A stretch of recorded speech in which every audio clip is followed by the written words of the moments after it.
Olá, você que nos acompanha aqui no site Notícias Agrícolas, estamos de volta aqui com os nossos boletins. Agora o momento é para o setor sucroenergético das nossas informações aqui. A gente vai falar um pouco em relação às movimentações do mercado dos últimos dias, né? Hoje a gente teve o açúcar bruto lá na Bolsa de Nova York fechando com alta expressiva e o mercado que vem acompanhando aí nos últimos dias, né? Depois da estiagem prolongada, tem as informações em relação às geadas que aconteceram nos últimos dias. Nesta semana, novamente, possibilidade de novas ocorrências em áreas produtoras do centro-sul do país. Para a gente saber sobre todo esse cenário envolvendo o mercado do açúcar e do etanol, então, a gente conversa aqui agora com Maurício Murussi, que é analista da Safras e Mercado. Maurício, obrigado pela sua participação aqui no site. Olá, muito boa tarde. Obrigado pelo convite.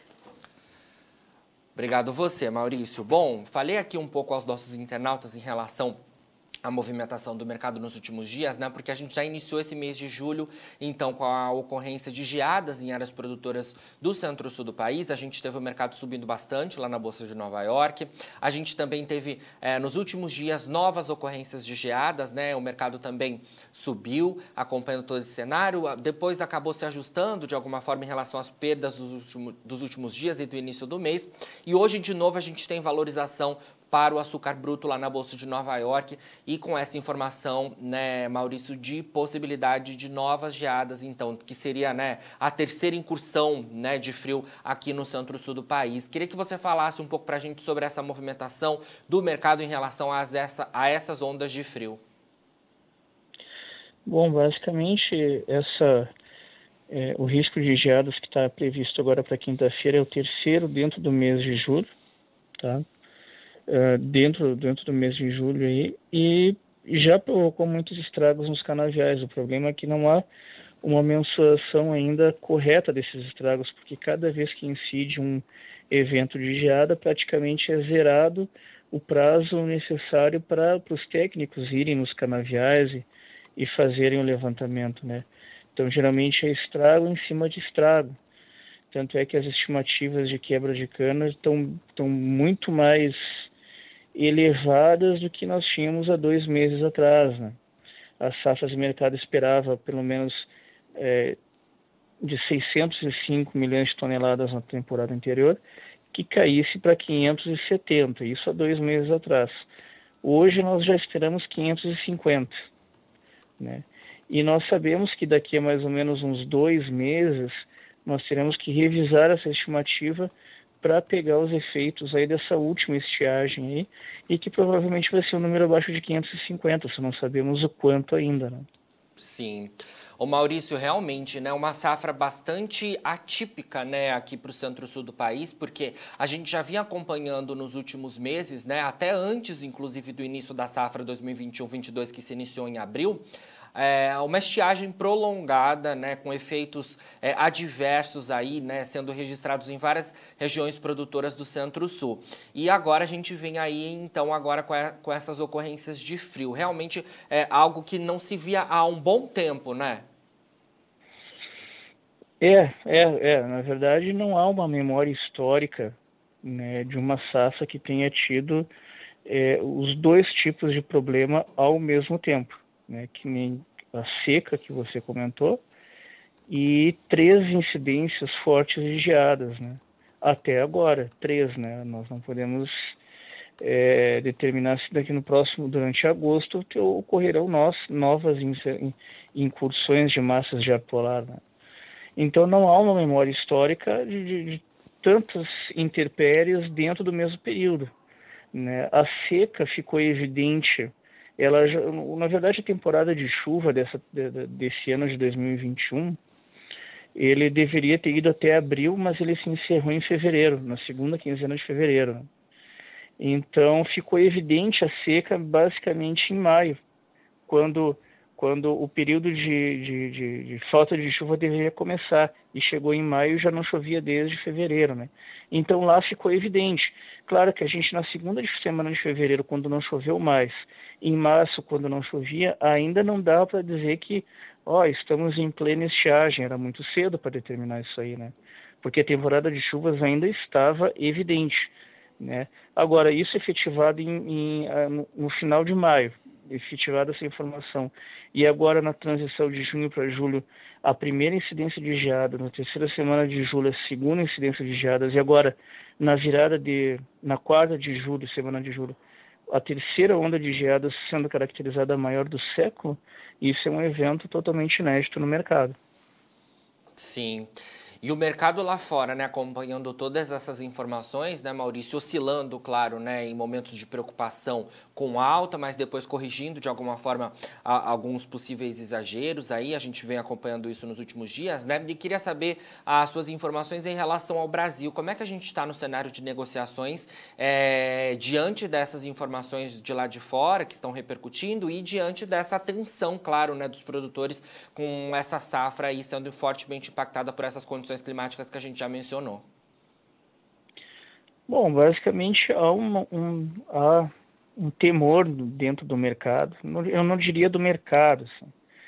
Eu diria entre alguns diretores de entidades representativas de classe, tá, de que o governo, de que se externalizada essa questão da quebra muito intensa na safra do Centro-Sul, o governo possa fazer com o etanol o que ele fez com o biodiesel, de reduzir a mistura. Recentemente, o governo federal, ali, a ANP, né, quer dizer, o Ministério de Minas e Energia, determinou que o B13 fosse para B10, né, pessoal, de 13% de biodiesel ao óleo diesel fosse de 13% para 10%. Agora, recentemente, voltou para 12%, né, mas ainda não voltou ao patamar de antes. Então, o pessoal que negocia aí com óleo de soja, que faz biodiesel, foi muito ruim para o setor deles lá. O setor de cana-de-açúcar, vendo exatamente o mesmo problema, ou seja, uma quebra muito intensa. Claro que a soja não foi por conta disso, né? A soja foi por outros fatores.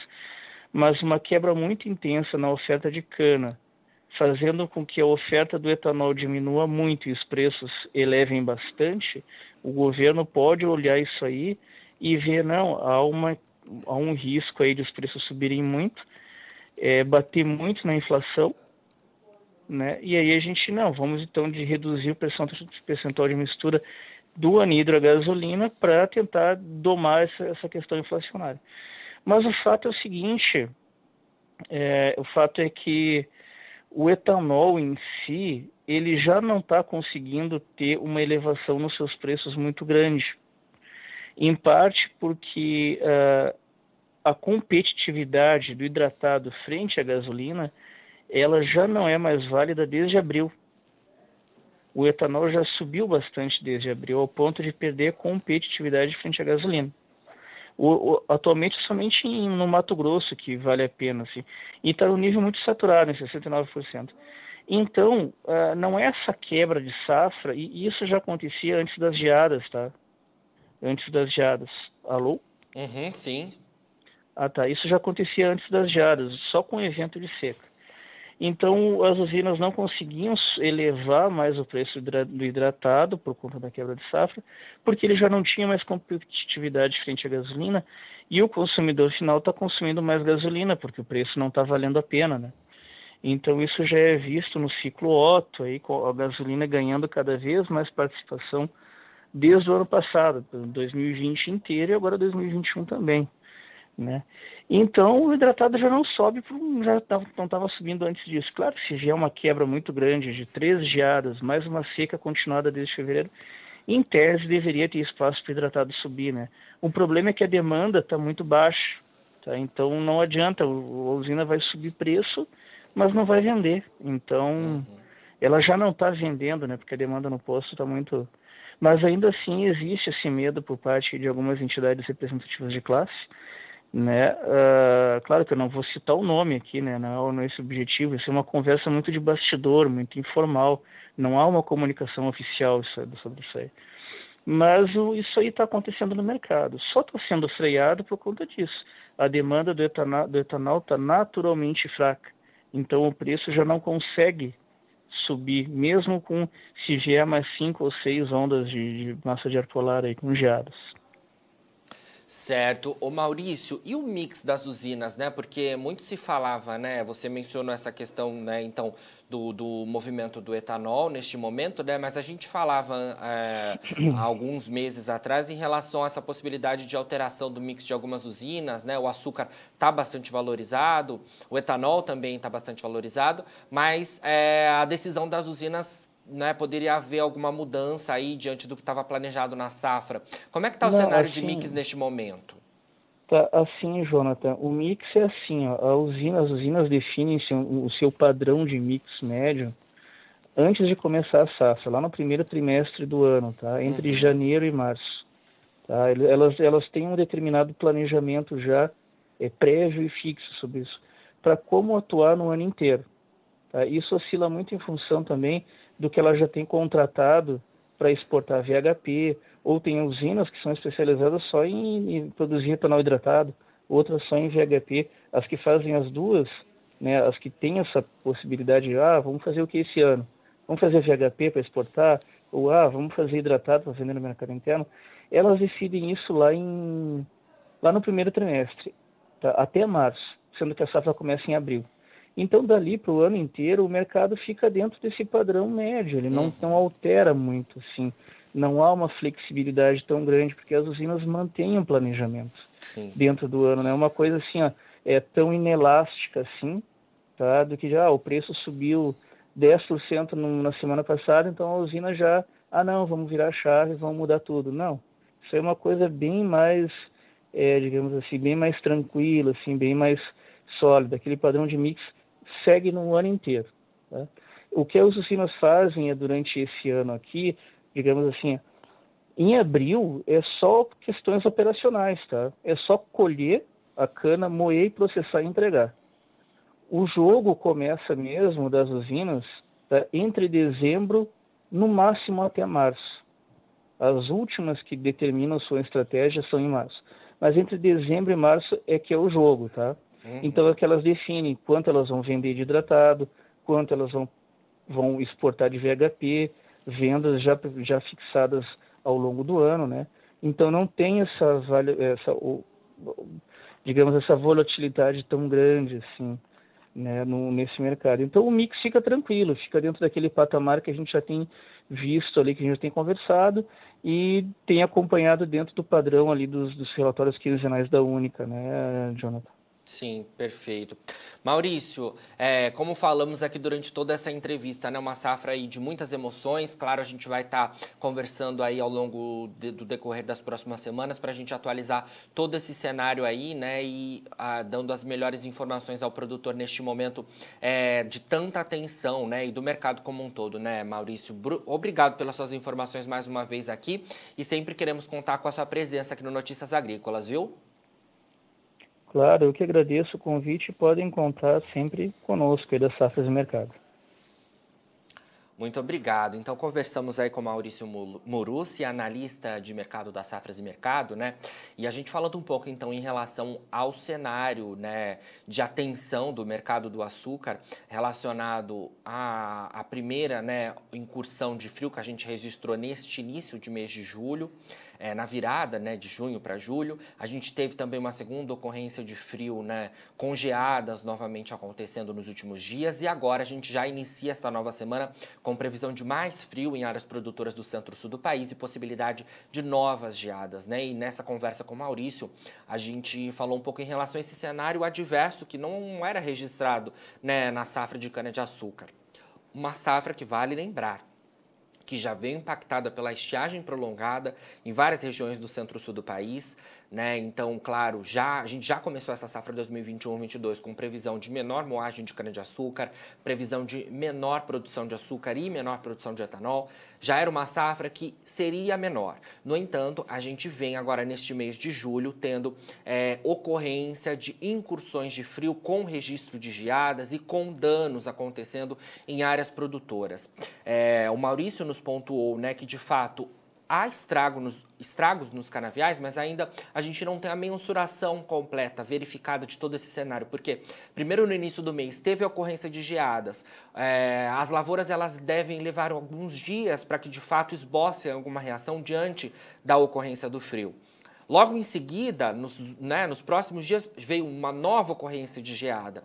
E agora a gente já se fala em uma terceira ocorrência de geada. Então, é complicada fazer a mensuração desses danos, né? Com essa sequência de incursões de frio sendo registradas no centro-sul do país e com danos, né? Então, o Maurício nos falou, há danos, mas ainda não é possível mensurar todo esse cenário, porque os técnicos estão avaliando tudo isso, né? E os canaviais, eles levam um tempo mesmo para que esses danos possam ser mensurados e possam ser de fato cravados aí com impacto para a produção da safra 2021-22.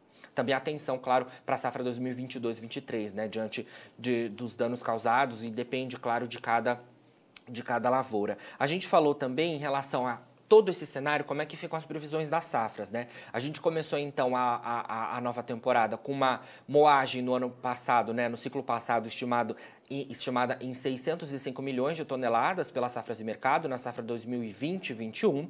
A safra 2021-22 tinha, há cerca de 2 meses atrás, uma moagem estimada em 570 milhões de toneladas.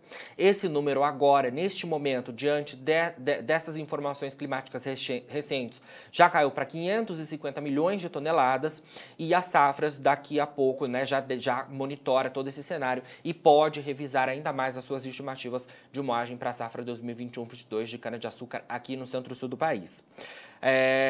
A gente também falou um pouco em relação ao monitoramento de todo esse cenário pelo mercado, né? Porque já há uma movimentação aí de parte do mercado para que, né, com os preços altos do etanol, né, de todos os subprodutos da cana-de-açúcar, o etanol e o açúcar, já há uma movimentação no mercado para uma possível redução da mistura do etanol na gasolina. A gente falou um pouco em relação a esse cenário que ainda é uma conversa de bastidores, mas que já ocorre diante desse cenário de alta nos preços do etanol, né? Hoje a gente tem uma mistura do etanol na gasolina em 27%. Então há essa possibilidade aí sendo conversada, e claro que isso depende muito da decisão do governo de reduzir ou não a mistura, e o Maurício Murussi até destacou para a gente, né, isso como aconteceu no caso do biodiesel aqui no Brasil, que claro tá alinhado também a todo esse cenário, né, diante de preços, né, e essa movimentação recente que aconteceu no biodiesel, o Murussi também nos pontuou aqui que pode ser que essa movimentação também seja mais, se concretize mais, né? Ainda uma informação de bastidor, mas possa se concretizar mais diante do cenário de preços que a gente vê neste momento na safra 2021-22 de cana-de-açúcar. Bom, você que nos acompanha aqui no Notícias Agrícolas, viu? Não se esqueça de votar na nossa premiação aqui para melhor história de agricultor. Na verdade, a nossa premiação está focada neste momento. Nós temos 5 finalistas em postagens nas nossas redes sociais. E ganha, né, a melhor história de um agricultor aqui na nossa premiação, a história que tiver de fato, maior engajamento no nosso Instagram. Então, você pode curtir, compartilhar, né, salvar os vídeos que foram postados no nosso Instagram, e a história que tiver aí que conquistar seu coração e que tiver o seu voto de alguma forma, né, com a sua curtida, com o seu engajamento mais acirrado aí, ganha, então, como a melhor história do agricultor aqui na premiação do Notícias Agrícolas. Então é só você ir lá no nosso Instagram, né, @Notícias Agrícolas, e procurar pelas 5 histórias finalistas que foram escolhidas aqui pela nossa equipe de jornalistas, os mais admirados jornalistas do agronegócio, e você lá consegue então escolher a sua melhor história, curtindo, compartilhando com seus amigos e salvando as publicações então aí no nosso Instagram. Bom, nós ficamos por aqui, mas o nosso site segue 24 horas no ar para você ser o produtor rural mais bem informado do Brasil. Fique por aí. Se inscreva em nossas mídias sociais. No Facebook, Notícias Agrícolas. No Instagram, @Notícias Agrícolas. E em nosso Twitter, @Norteagri. E para não perder nenhum vídeo, não se esqueça de nos acompanhar no YouTube e na Twitch, Notícias Agrícolas Oficial.